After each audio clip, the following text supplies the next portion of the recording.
The death of Prince Harold. Prince Harold wasn't exactly what you'd call a hero. He was more of a spoiled brat who'd spent his life lounging in the royal palace, bossing servants around and stuffing his face with pastries. Despite his complete lack of charm or skill, Harold was convinced he was destined for greatness. But greatness wasn't really in the cards for him. What was in the cards was something far more ridiculous. It all started when a mysterious curse fell upon the kingdom. People whispered about a wicked sorceress who had cursed the royal family, vowing that the next prince would meet a foolish end. Of course, Prince Harold scoffed at the rumors. "Nonsense!" he said between bites of a jam-filled donut. "Curses don't exist. Everyone's just jealous of my royal blood." His father, King Reginald, wasn't so sure. He summoned the kingdom's best wizards, sorcerers, and even a couple of soothsayers who worked part-time at the tavern. But no one could undo the curse. They all had the same cryptic message: the prince will die by the hand of something most unexpected. Prince Harold naturally dismissed it all. "I've got a sword, I've got a suit of armor, and I've got royal guards. What could possibly harm me?" he boasted to anyone who'd listen. The answer came one fateful evening during a grand banquet in the palace's great hall. Prince Harold, as usual, was seated at the head of the table, gorging himself on roast chicken and goblets of wine. His servants, rolling their eyes behind his back, rushed to refill his plate whenever he snapped his fingers. Suddenly, a loud crack of thunder echoed outside, and the wind howled through the palace windows. The atmosphere in the hall shifted, and the candles flickered ominously. A chilling breeze swept through, causing the guests to shiver. "I fear this is a sign," cried an old courtier, clutching his pearls. "Nonsense," Harold muttered, his mouth full of mutton. "It's just a storm." But as if on cue, a huge gust of wind blew open the hall's grand double doors, and standing there in the entrance was the infamous sorceress herself. She was tall, draped in black, and her face was as pale as moonlight. Her eyes glowed with malevolent glee. "The time has come, Prince Harold," she cackled, pointing a bony finger at him. The hall fell silent. Everyone's eyes were on the prince, who froze with a drumstick halfway to his mouth. "What do you want, you old hag?" Harold finally said, though his voice trembled slightly. "I want to see you meet your end," the sorceress hissed. "Your foolish end." Harold blinked, his bravado quickly fading. "Foolish end? What do you mean by that?"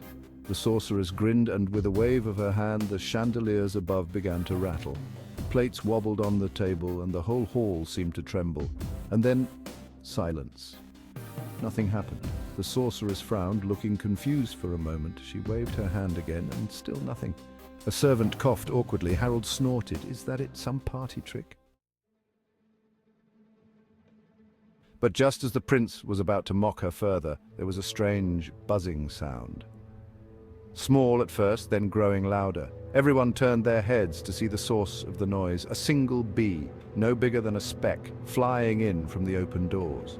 It buzzed its way straight toward Harold, who squinted at it in disbelief. "A bee?" Harold scoffed. "This is what's supposed to kill me." The bee hovered in front of his face, as if sizing him up. Harold smirked, lifted his hand, and swatted it. But the bee dodged effortlessly, and in a flash, it flew straight up the prince's nose. Harold's eyes widened in panic. "Gah! It's in my nose!" He stood up, stumbling backward, flailing his arms as he tried to dislodge the bee. "Someone help me! It's in my nose!" he screamed, his voice going up several octaves. Courtiers and servants watched in shock as the once proud prince ran around the banquet hall, smacking his own face and sneezing violently. The bee, clearly angered by the intrusion, buzzed around inside his nostril like it was building a hive. "I can't breathe," Harold wheezed, his eyes crossing as the buzzing grew louder inside his head. The sorceress, meanwhile, stood in the doorway, looking as confused as everyone else. This wasn't quite the grand, magical demise she'd envisioned for the prince. "Well, this is embarrassing," she muttered under her breath. Prince Harold's face turned beet red as he tripped over a chair and crashed headfirst into the banquet table.